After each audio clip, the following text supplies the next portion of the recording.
That's my trades training right there. I was top student. Joanne Franklin spent 30 years in the Royal Canadian Navy out of sheer perseverance after she was sexually assaulted during her service. So what happened to me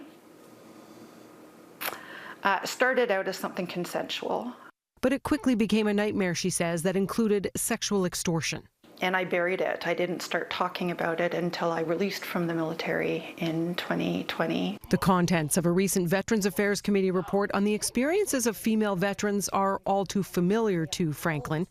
It found women in the Canadian Armed Forces are almost 3 times more likely to be survivors of sexual misconduct during their service than men. Women were left vulnerable when there was sexual misconduct. On behalf of an institution that has failed you, and despite that apology in 2021, this report recommends that the government and the Canadian Armed Forces officially apologize to the women who have served and continue to serve in a culture where military sexual trauma has been allowed to thrive.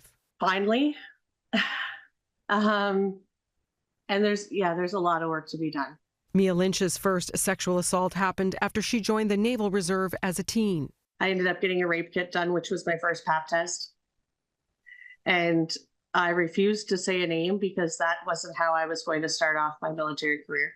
The culture of the military, she says, doesn't encourage women to come forward and doesn't hold perpetrators accountable. That means women don't feel safe. She left the force in 2018. This isn't something that she just shrugged off by the government, the general population. The only way for the Canadian Armed Forces to change is for CAF leadership to be willing to sit down with the victims that its system created. For Franklin, the slow pace of change noted in the report is proof those at the top still aren't listening. Heidi Petracek, Global News, Hubli, Nova Scotia.